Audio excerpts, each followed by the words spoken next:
to everyone who has come along to this webinar. And it was slightly short notice, but having gone through all of the excitement of the local elections, we decided it would be good to do a little roundup of some things that we've learnt, what it might mean for the general election, and what it might not mean as well. There's lots of stuff that we could have focused on, so we've been quite selective in this. The format will be sort of 3 or 4 main parts where we will look at what we think happened and what you can extrapolate from it. We'll talk through some polling that we conducted as people were voting. Some of that we did with on behalf of our friends at the Energy and Climate Intelligence Unit. And a bit of a deep dive, actually, in part of it into how much things like climate, but also ULEZ and LTNs played out across the country, what it might mean for smaller parties as well. And then very finally, assuming we have time to get to it, some thoughts, particularly on the Conservative leadership and what might happen. As Colin has said, do feel free to add questions into the webinar chat, and we'll try and come to them at the end. We'll also make a version of these slides available afterwards as well. And I should say I've got my colleagues Jim and Anushka on the line as well, who have led much of this analysis and will also be available to answer questions at the end. So without further ado, I will kick us off. And just to set the scene, we know roughly what the national picture looks like. In fact, the really interesting thing is that when it comes to national voting intention over the past sort of 2 years, basically now, there has been very little changed, or nothing has changed, in the famous words of Theresa May. The only thing which you can see on that chart that does change over the past year is Reform UK growing its vote and now hitting regularly around or just above 10% of the vote, though we will dig in based on these local election results into how real that Reform vote is. How does it actually translate when Reform put up candidates in elections? Also fairly consistent over the past year have been the top issues facing the country. Cost of living has continued to dominate. There was some suggestion that as inflation started to ease, we might see that dropping, but actually remains around 2/3, selecting that as a top issue, followed by the NHS. And then this month in particular, both immigration and asylum seekers crossing the Channel taking slots 3 and 4. And that's the first time we've had both of those in slots 3 and 4. But of course, this, as I said, this polling was done on election day and just after. And of course, we had just had lots of discussion about the Rwanda bill, and of course the first person voluntarily going to Rwanda, which I have no doubt will have bumped that up. Some of you will be familiar with the 7 segments that More in Common uses to look at the British public. These segments are useful in understanding why people vote the way that they do, and what motivates their voting intention, but you can also track it over time. And some of you will have seen this chart before. But basically, in 2019, the Conservatives won 4 of these 7 segments from the established Liberals rightward, and Labour won 3. You now see that Labour are ahead in 5, potentially 6, tied with the 6 of the segments. And some of the biggest swings you see are amongst that loyal national segment, which is the closest to what you might think of as the typical Red War vote. A huge victory for the Conservatives with that group in 2019, actually moved ahead under Theresa May in 2017, but now has swung quite dramatically back. But also, on the flip side, that established Liberal segment, which is the more blue wall, you might think of them as being more Cameronite Conservative, Labour actually leading with that group now as well, although significantly the swing is somewhat less than it is amongst those Red War voters.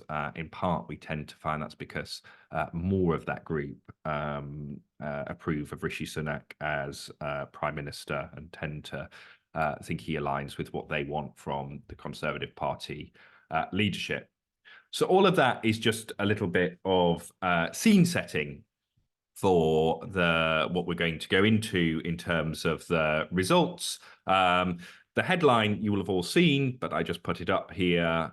Significant losses for the Conservatives in those local elections, losing almost, but not quite, half their seats, being knocked into third place in terms of seats by the Liberal Democrats. Both the Lib Dems and Labour making some gains. Labour perhaps they're not gaining as many seats as you might have expected before those elections, and that's in large part because of the significant gains for other parties, which includes Greens and independents. Although, as I'll go on to say, not all independents are created equally or voted in on the same issues. And this shows you the projected national share of the vote for local elections which precede general elections. And the things which might jump out to you automatically is that in 1996, before he came into office, Tony Blair was 16 points ahead on that measure of the Conservatives. In 2009, David Cameron's Conservatives were 15 points ahead of Labour. In this set of elections, Keir Starmer's Labour Party were 9 points ahead of the Conservatives. Although I'm going to go into now why I don't think either this or its successor or its sort of counterpart measure, the national equivalent vote, are necessarily the best indicators of what will happen at a general election, and how we've extrapolated slightly differently from the votes that took place to give a slightly different feel for what we think might happen in a general election. Just one reason to look at that, the national equivalent vote, which many of you will have seen over the weekend, was used as the basis to make forecasts for what might happen in a general election and pointed to a hung parliament. It is actually not such a reliable indicator, particularly when the elections don't take place at the same time as a general election.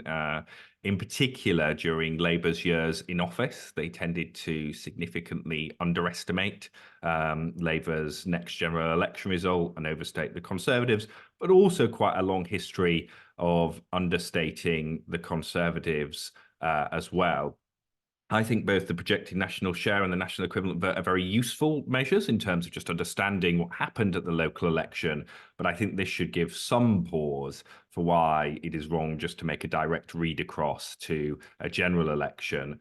And this chart, I apologize, is slightly messy, but based on the polling that we did during the local elections, this is not an exit poll. It doesn't work like an exit poll. It's a poll conducted at the same time, which is quite different, but I think is quite helpful because it shows you there how those who voted particularly for other parties, but also for the Green Party, intend to vote quite differently when it comes to a general election. So on the left-hand side, you see how people sort of said they voted in these elections, and then you see how they split in terms of the general election voting intention. That other vote really does split across the piece, and Labour gaining from the Greens and other Conservatives gaining from other and a little bit from Reform UK as well. And of course, we had the other data point, which was based on general election voting, which was the Blackpool South by-election, where Labour secured the third largest swing to them from the Conservatives since the Second World War. And you look at that pattern of swings to the Labour Party over the course of this Parliament, right from that disaster in Hartlepool, where there was a swing against them, but then significant growth over the period of this Parliament. So where do we think then, I've gone too far ahead, the national vote share might be? What might be a more accurate projection to the general election? Well, if you aggregate up how the parties performed in the police and crime commissioner elections, I should say this was inspired by Andy Lawton's work on this. You perhaps get a more accurate result because everywhere in England and Wales was voting during those elections and had the opportunity to vote. However, that excludes Scotland, and also Reform UK weren't fielding candidates across the piece. So what we have done is created a calculation which brings together the share of the vote in those PCC elections, but makes three adjustments. One, it adds in current voting intention in Scotland. Secondly, it levels up the Reform vote and recognises that a lot of the Reform vote comes from former Conservative voters, and leveled down those independent votes based on how people said they would vote in a general election. And what that leaves you with is a 12% lead for the Labour Party. We get the Conservatives on 29%, Labour on 41%. Obviously, this model makes some assumptions, but we think it makes assumptions which are closer to mirroring what might likely happen in a general election than some of the other measures, simply because it includes that whole scope of the country, and we have the opportunity to add reform back in. Now, there are reasons why this might be an underestimate. Lower turnout means that we may only be capturing more engaged voters. That might help the Conservatives a little bit, although if you look at measures of enthusiasm, that's not always the case. It might be that for police and crime commissioners, people vote differently. Conservatives have tended to have an advantage on that. But we think that sort of 12-point lead for the Labour Party, which would lead to, in a general election, it should be said, a sort of Blair-style, slightly lower majority for the Labour Party, is about where it leaves us. So narrower than current voting intention, and we've put our voting intention next to it for reference, but wider than you get from the PNS and the NEV. Why might Labour be outperforming some of those traditional measures? One is there is a very efficient Labour vote. Labour are doing much better at gaining votes in areas where they need to beat the Conservatives than they are in areas where they already hold the seat. In some cases, we know in those areas where they hold seats, they've actually lost votes. And this just gives you, we've tried in this to put in a few examples where possible to illustrate the points we're making. But you see this in somewhere like Merseyside, you don't see really significant gains. You see Labour going up a bit, but in somewhere in Northamptonshire, you see a real switch, a much more significant switch to Labour. So they are gaining votes where they need to and gaining fewer votes in areas that ultimately won't matter that much. Second factor on top of efficiency is tactical voting. And John Curtis has already written about this, and I won't repeat the great man's work. But again, we just put in some examples to illustrate this for you of seats where, based on a sort of swing, we might have expected the results to be far closer. But what was clear was both the Liberal Democrats, Labour and the Greens, where they were either in second or coming close to second, were very good at squeezing the votes for other parties and coming out ahead as a result. So the Conservatives face that double whammy of the likelihood of more tactical voting, but also a more efficient Labour vote, which again might, it gives us pause to think we shouldn't just expect that what happens at the next general election will be a uniform national swing.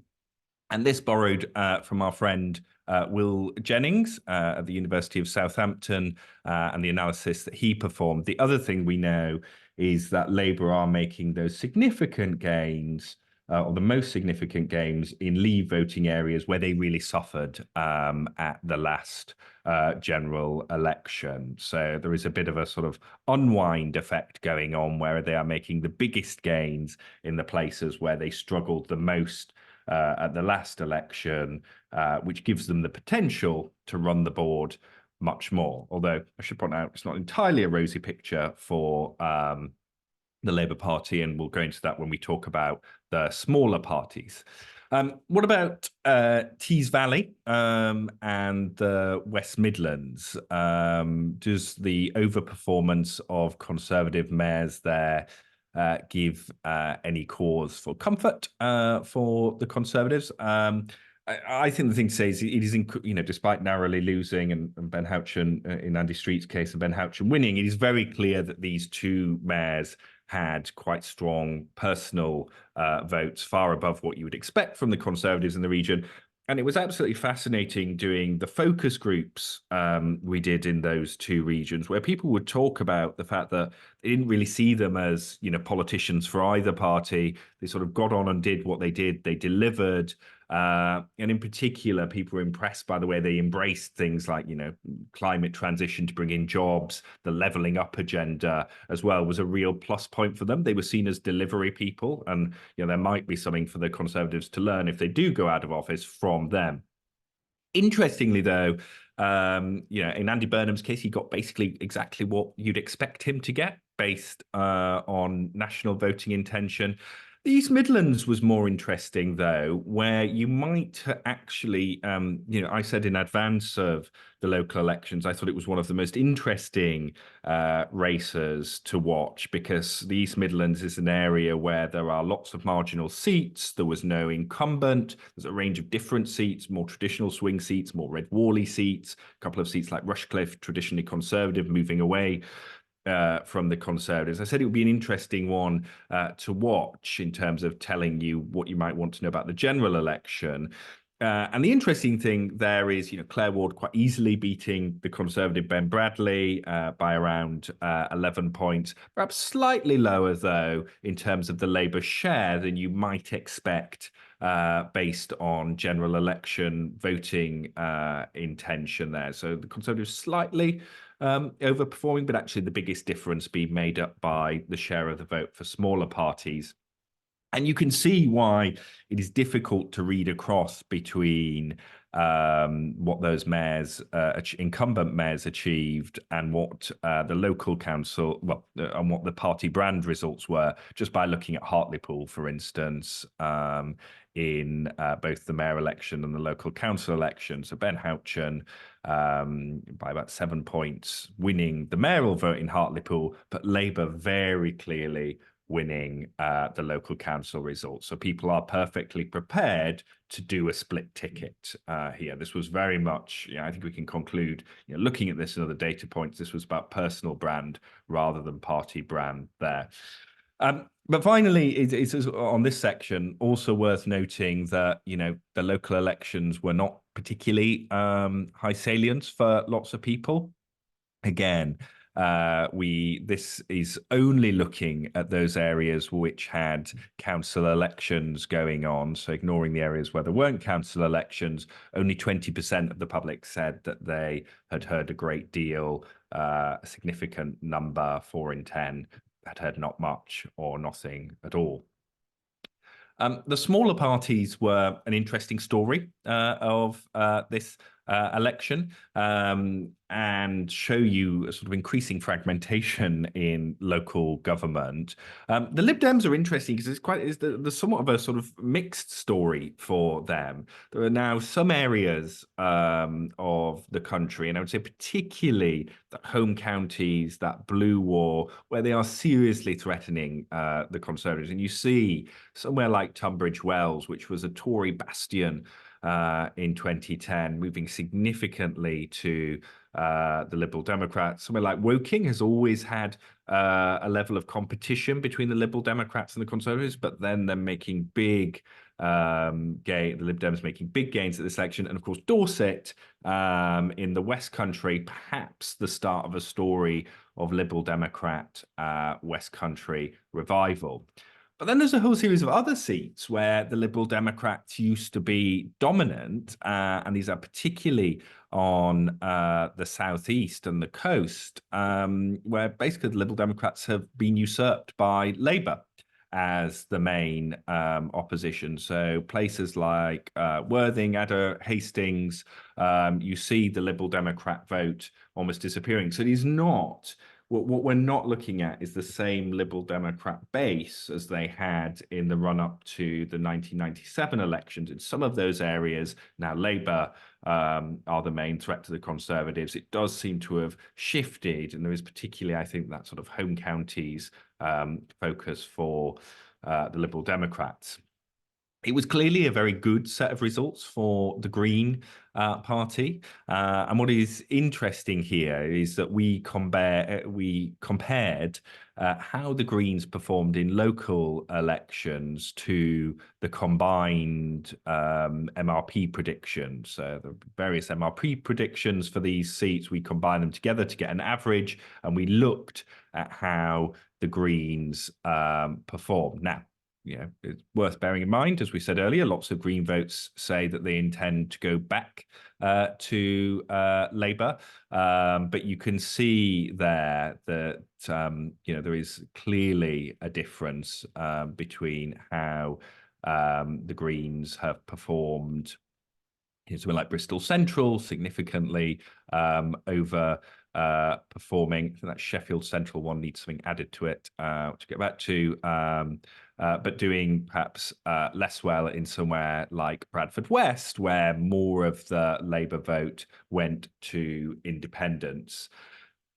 Interesting that arguably the Greens' best performance was in Hastings, where they moved from the fourth largest party to the largest party, and actually significantly overperforming the MRP results. The MRP results don't quite map on because the Hastings constituency is just slightly bigger and includes wards that weren't voting in these elections, but you can see the Greens doing very well, which might indicate there could be, if it translates to the general election, some Green surprises.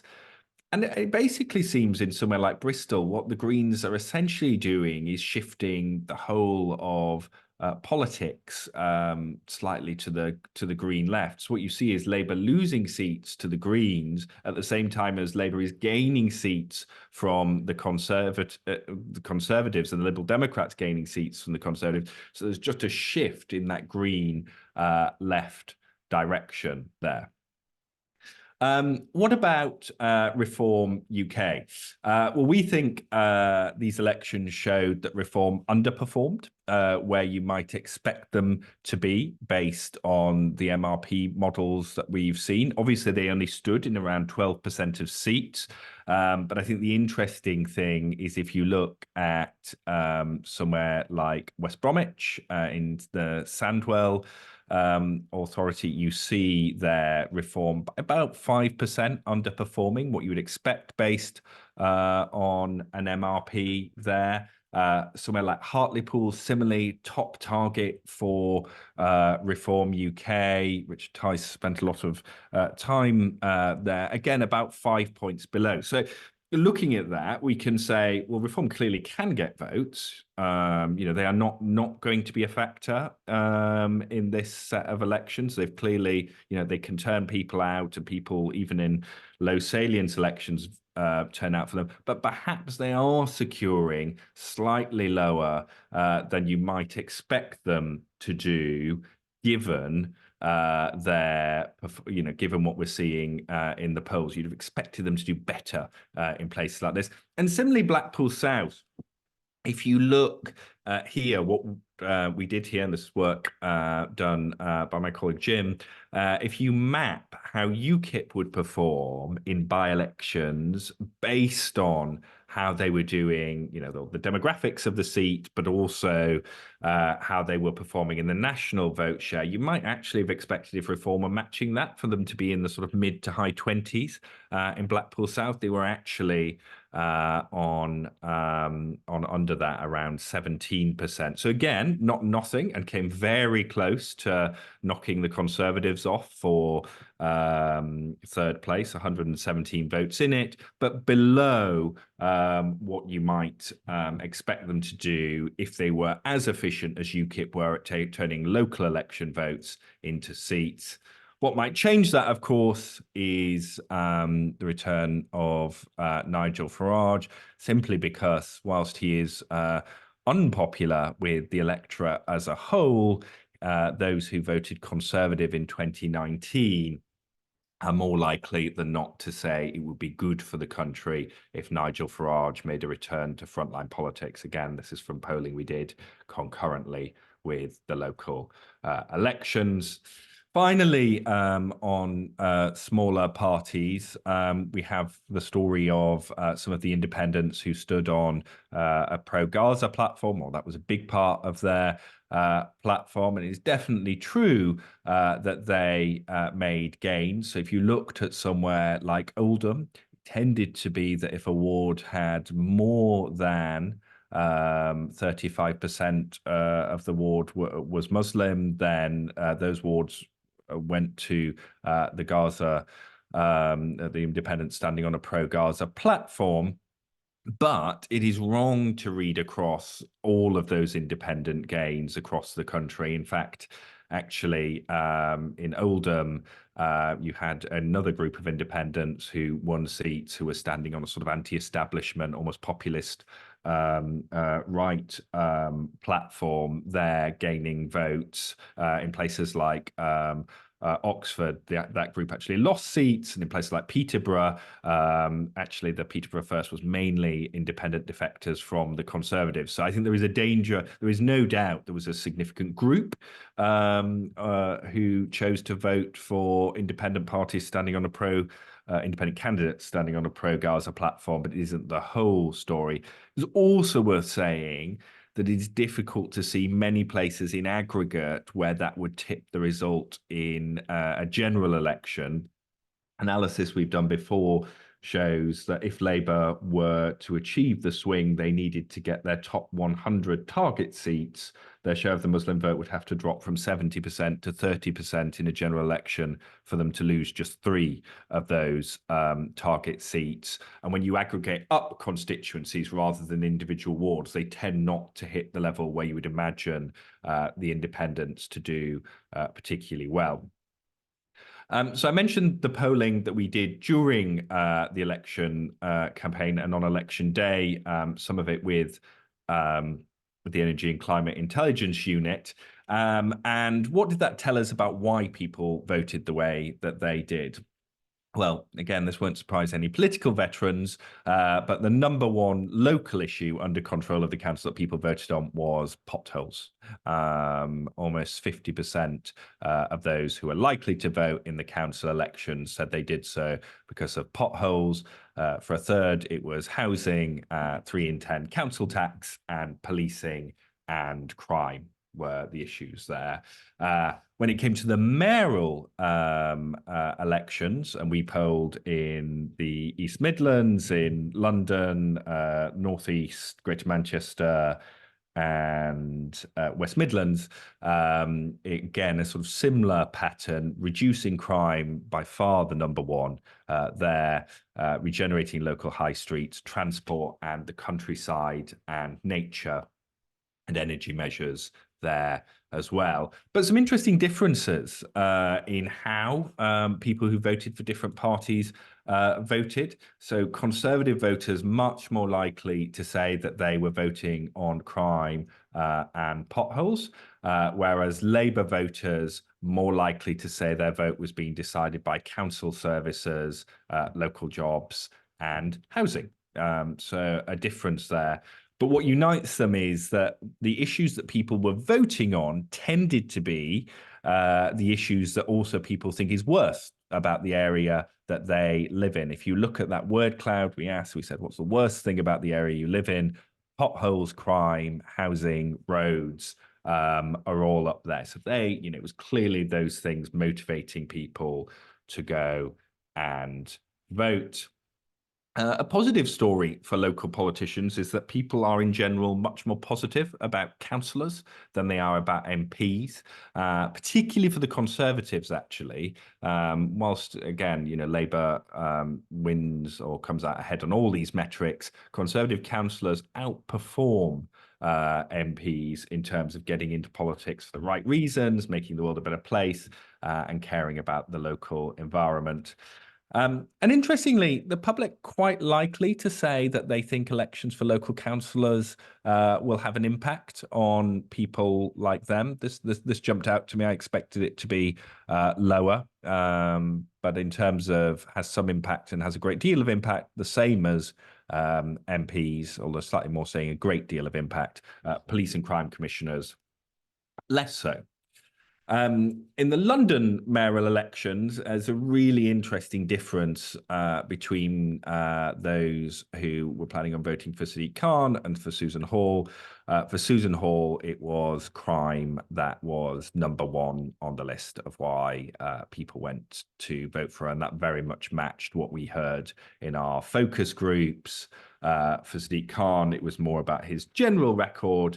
And it's interesting that transport policies, the subject of much debate, were second for both. Immigration for Susan Hall, entirely sure what the London Mayor can do about immigration. Housing for Sadiq Khan.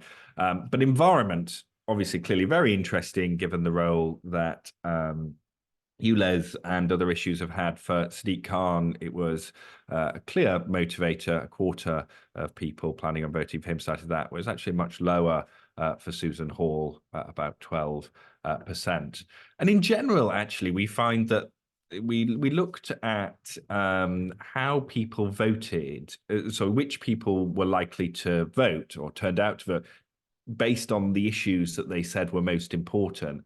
And the interesting thing is that those who put climate, the NHS, and social care as their top issues were more likely to vote than those at the bottom who put the cost of living, mental health, and affordable housing. Now, clearly, this is partly proxying age, affluence, accessibility to some degree. We know that those from lower socioeconomic backgrounds are more likely to say cost of living, mental health, and housing, and that older voters are more likely to say social care and the NHS. But nonetheless, interesting in terms of who turns out, and those who put climate top, the most likely to turn out and vote.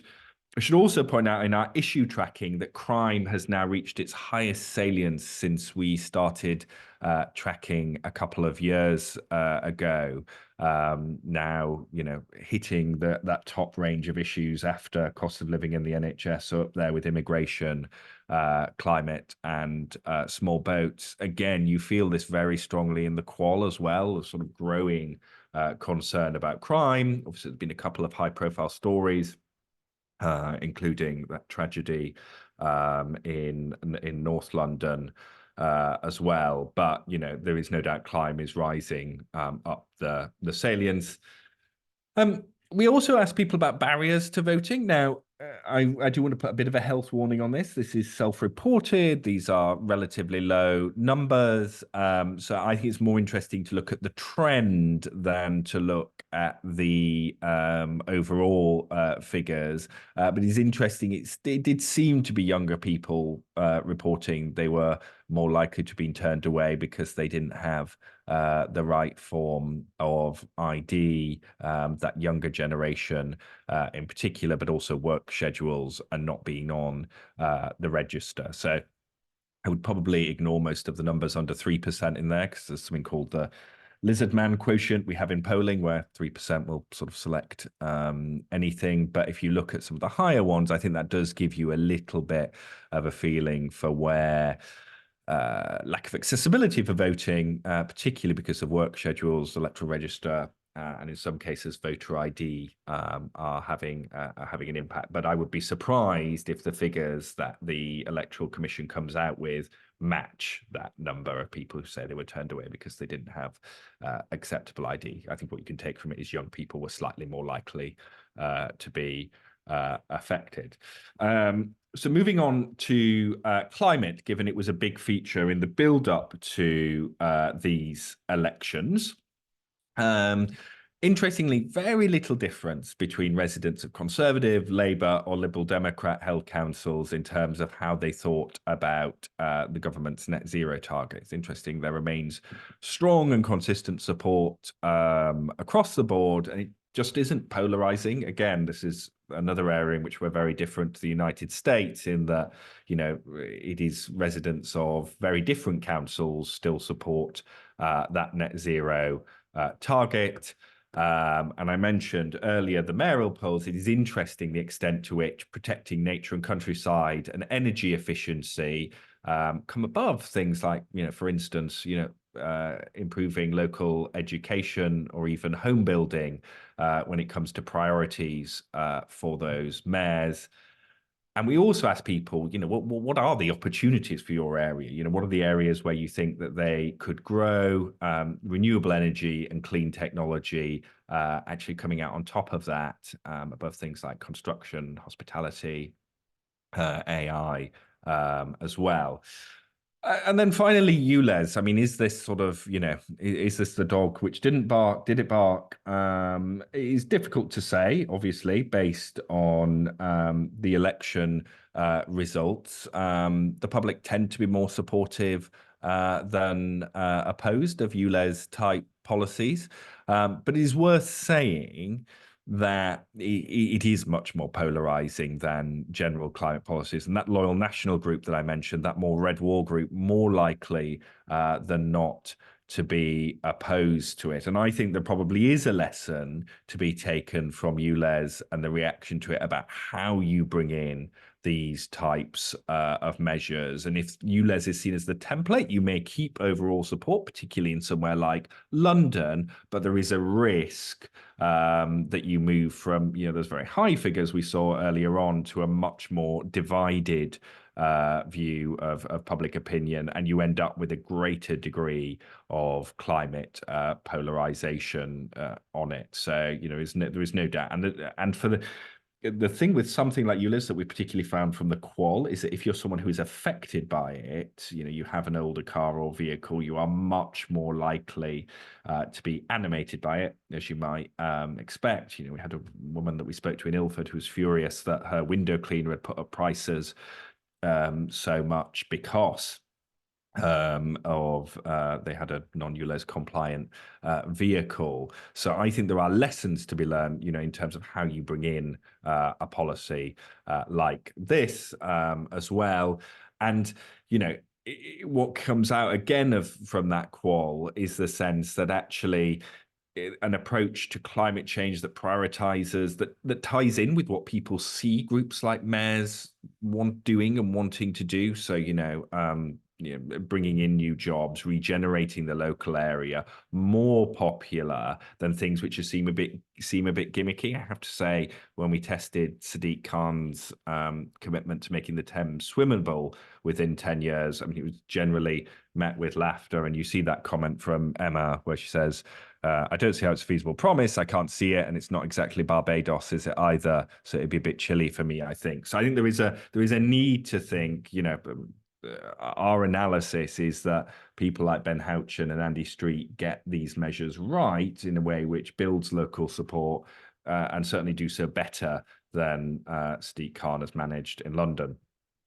Final 5 minutes just on the party leaders. We ask in addition to normal leader approval, we ask a slightly different one, which tries to get at whether people think that the two leaders are an asset to their party. So sort of tries to get at, regardless of what they think of the party, do they think the leaders are an asset or not? Interestingly, on Rishi Sunak, you see that real fall in people thinking he's an asset to the Conservative Party during his time in office, and it's now just slightly over a quarter think that he is an asset, whereas Keir Starmer close to 40%. So people do think, they don't just approve him; they think he is helping his party there as well. Although both of them enjoying an uptick this month, whereas the Better PM tracking has been reasonably sort of consistent for a long time. But if neither managed to emerge as a successful candidate, they would clearly do very well. It looks like the coup is off, but in advance we did just test how alternate leaders might perform. Penny Mordaunt does seem to close the gap a little bit so it is a narrower result there, but there's still a significant Conservative loss as well. So you do, there is an argument to be made that Penny Mordaunt would be performing better, but would still be on course to lose. Whereas when you test Kemi Badenoch, there's basically no change in the headline figures compared to how the party is currently performing. So no difference there for Kemi. And it's worth saying lots of these, lots of potential candidates just aren't known. So when you ask Conservative 2019 voters about potential leadership candidates, and we asked quite a big list, lots of them, more than half saying that they don't know enough about them to have an opinion. But who do Conservative voters? Oh dear, why that's gone like that. Who do voters overall think would be a good leader? So we showed photos of the candidates to our poll, and this is with the public overall. Penny Mordaunt, the only candidate there who is viewed positively, but not bad performances, although admittedly on low name recognition from Andy Street, Tom Tugendhat, Laura Trott, and Kemi there. When you ask just Conservative voters, it's a bit of a different picture. You get a few in the net positive. Penny Mordaunt doing, really exceptionally well there amongst Conservative 2019 voters. Boris also ahead there, and we put Rishi Sunak in, so you've got the sort of benchmarked test, and then Kemi, Tom Tugendhat, and Nigel Farage just up there. Interesting to draw out that amongst both the public at large, but also Conservative 2019 voters, Suella Braverman there, right at the bottom of the pack. And that is everything. And I wanted to leave 15 minutes or so for any questions that anyone had. As I've said, there's a lot more that we could have covered, but I wanted to make sure that people had time to ask about it. So let me stop sharing my screen. Well, it doesn't help because we're in webinar mode, so I can just see darkness. And as I say, I've got two colleagues on the call as well who can do it. So I'm going to start with anonymous attendee who says, with all those polls in mind, is a suggestion that we might be heading up for a hung parliament for the birds. My view is I don't think you can conclude off this set of local election results that we are heading to a hung parliament. I think, as I say, I think the best guess or the best estimate that we can make based on these results is that model that we made by adding Scotland and a bit more of reform to the PCC results, which suggests maybe that current voting intention is closer than some of those very big 25-point leads you sometimes see, but it doesn't, but would still be at sort of Blair majority levels. I think one of the interesting things is, on that model, we have the Conservatives at 29%. They haven't been below 30% in an election for a long time. And I do think history is usually quite a good guide to how things can go going forward. The Conservatives do seem to have a flaw somewhere. So, if the result were something close to that 29-41, it wouldn't surprise me. That said, things can and do change during an election. So I'll do that. Who else have we got? So Anushka is going to come in on the green vote there.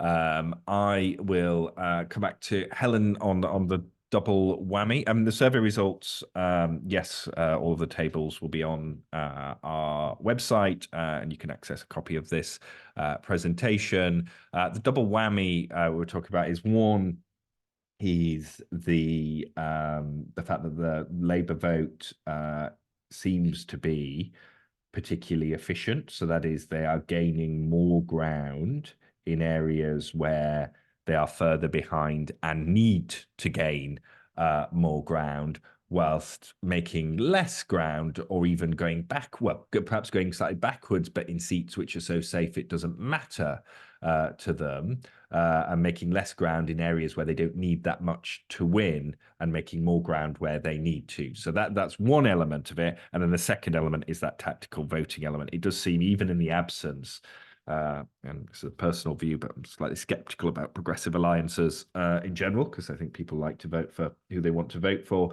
But it does seem that those voters who are up for being flexible are making the choice proactively to vote for the party which is best placed to beat the Conservatives. And the really interesting thing is, if you look at the PCC results, it doesn't look like tactical voting occurred for them, but that's because they're covering such big areas. People often don't know who is in second place. If you look further down at the ward or local authority level, there clearly was tactical voting. It just doesn't aggregate up. But I actually think that's a data point for when people know who is in second to the Conservatives. Those who want to defeat the Conservatives are doing it. When they don't know, they're less able to do it, which I think is a really interesting point there. We've got a question about the Oxford Independent Alliance in Oxford. Is there any analysis of the effects of anti-LTM climate voted? Is it countered by the success of the Green? So yeah, well, what is how are the sort of LTN independents doing? Well, they have, they have picked up a couple of seats here and there. The interesting thing is that it appears to be fear of LTN more so than LTN itself, which is doing it. So if you look at the wards in Oxford where they made gains, they were not the wards where the LTN actually is. I think the Greens won those wards, but sort of fear of it did do it. But if you look at the story from this election, yes, there are a handful of places where strong local campaigns in a local government election on low turnout can switch support for LTN groups. And I think there is probably a lesson about consultation and bringing people with you on LTNs. But to me, that is far countered by the overwhelming evidence we see of incumbents being re-elected in LTN areas, and the success of parties like the Greens, who are a real story of this election. I think one of the slight ways the sort of reporting narrative has missed the Green bit of the Green success, because so much has focused on those areas where they benefited. And there's no doubt they did benefit in some areas for dissatisfaction over Labour's position on Gaza. But if you look across the piece, that doesn't seem to be the pattern. It is Greens benefiting because people back the Greens' environmental policies, including, as we've seen, in some quite conservative areas. How did cost of living factor into this election? Asks anonymous attendee. Is the energy crisis still a salient factor?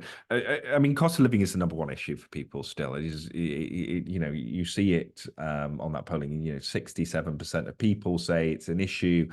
And if you ask people, is your economic situation getting better or worse? People are more likely still to say worse than 6 months ago than better. The feel-good feeling is certainly not there. And the cost of living is the thing that drives it. Obviously, inflation is not particularly well understood by the public. And so, people often say, but prices are still going up, which is why I think it's hard for the government to do a stick with the plan message whilst people are still feeling the effects. My personal view is that turning the corner messaging is probably more effective. In terms of energy bills are part of it, and people still talk about bills, but it tends now to be food is the one which people go to first in the qual, and rising food prices there. Botrapathy, do you have a view on the large and consistent need for people will stay away, assuming their vote won't matter? So I think that's basically saying, will people get complacent about Labour? Perhaps. although, if you're Labour strategists, the front pages that they've had suggesting a hung parliament are probably the best cure for that and motivate people. There's also the evidence actually is quite mixed on whether large leads then dissolve on the back of people being complacent. Obviously, there's now I always forget the election. I think it was in Queensland in Australia where it looks like that did happen once, but there are other cases where actually, strong horse syndrome kicks in. People like voting for winners. My personal view is I don't think it'll be a major factor. What is your estimation? Sorry, I'm going quickly because I want to get through as many as possible. What is your estimation of the potential electoral threat of the Greens to Labour in a general election? Certainly not to the degree we saw, in these local elections. And as I say, they are performing better in safe Labour seats. So what I don't envision, there are many situations where the Greens let the Tories in. Based on this set of local election results, I would make the Greens the favourite in Bristol Central in that new seat, which Labour currently hold on notional boundaries. I think you could read that into it. So I'm not surprised if we saw Greens doubling their seats. And as we put in the presentation, places like Sheffield and Hastings, I think also potential there for Greens to do very well. But I don't think we're talking. The difference when you look at it is reform hurts the Conservatives kind of across the board and particularly in marginal seats, whereas Greens seem to hurt Labour more in their safe seats, which of course means you could end up with a higher Green share than Reform, but ultimately Reform doing more damage because of where they take votes from. Kevin Schofield, how damaging to the Tories could it be if Nigel Farage campaigns for reform in the general election? I think potentially. Look, I think the thing with Nigel Farage is, I mean, it's worth bearing in mind, lots of people voting for reform kind of already assume he's part of the party. But I think what Nigel Farage does is, particularly in the general election context, is he makes it less likely that the reform vote gets squeezed.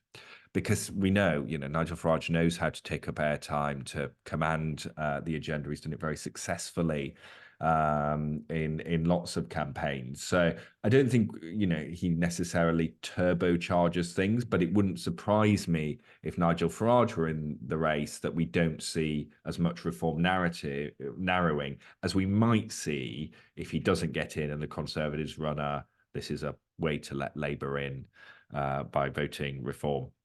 Which, by the way, from all of our testing, is by far the most effective Conservative message on Reform UK.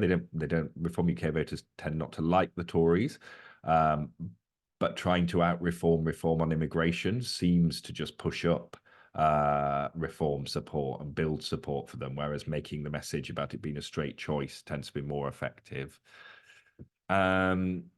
Manlyfield, do you think the relative popularity of Penny and Kemi in your results will influence the shape of an election campaign and its direction post-election? It's a good question. I would say, well, clearly, looking at those figures, if you were in CCHQ, you would be thinking we should be having Penny playing a leading role in the general election campaign. I do think, and I'd want to do more work on this. There is a message that comes from the combination of Penny Mordaunt's popularity, Andy Street almost hanging on when by rights it shouldn't even have been close, Ben Houchen, about the Conservatives, that the figures that resonate with the public tend to be bigger tent Conservatives. That doesn't mean that they're sort of, dripping wet lefties, but they tend to be almost sort of less ideological or perceived as less ideological. But that said, look, I mean, all that can change during a leadership campaign. And there is no doubt, I should say as well, when you test Kemi in focus groups with people, she does very well. People like the kind of straight talking nature of her. So, I think it's sort of all to play for in a kind of post-election thing. I do think there are lessons about how you build a big tent. How much of these changes along the South Coast are due to demographic change? Good question from Jill Rutter. I will bring in Jim for this if he's there, because Jim is our expert on all things South Coast and Blue Wall. Are you there, Jim? Yes. Yeah. I mean, on demographics, I'm not entirely sure. We'd have to check the census for that. But there has definitely been quite a clear trend over the past 20 or so years of these places on the South Coast swinging away from the Lib Dems, at least local elections, and towards Labour. And you've seen in some seats, particularly in Worthing, where the Lib Dems were the main challenger at the general elections, are now slipping into third place behind Labour.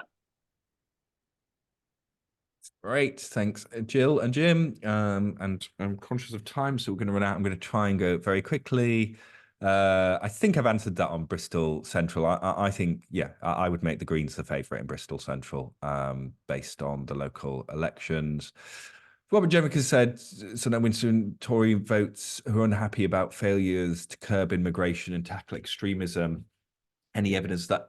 Well, I think that is true, because, but I think on immigration it's a case of promising and not delivering.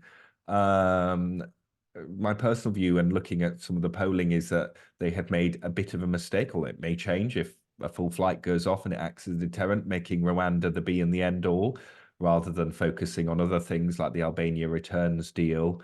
It will be interesting to see if latest figures on visas, we're talking about legal migration now, make a difference.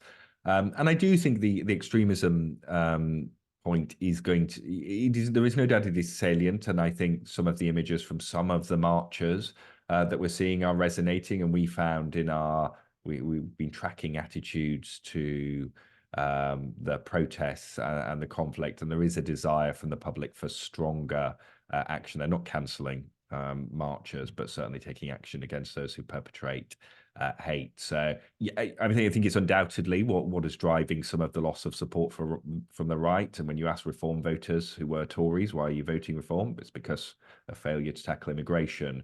But I think it's as much as promise and under delivery as the issue.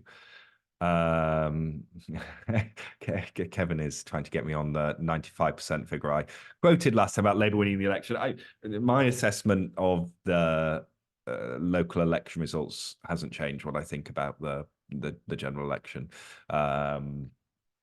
I've always thought it's going to be slightly narrower than the polls suggest, but the polls are so wide at the moment. I don't think we are heading for Canada 1993 style conservative wipeout.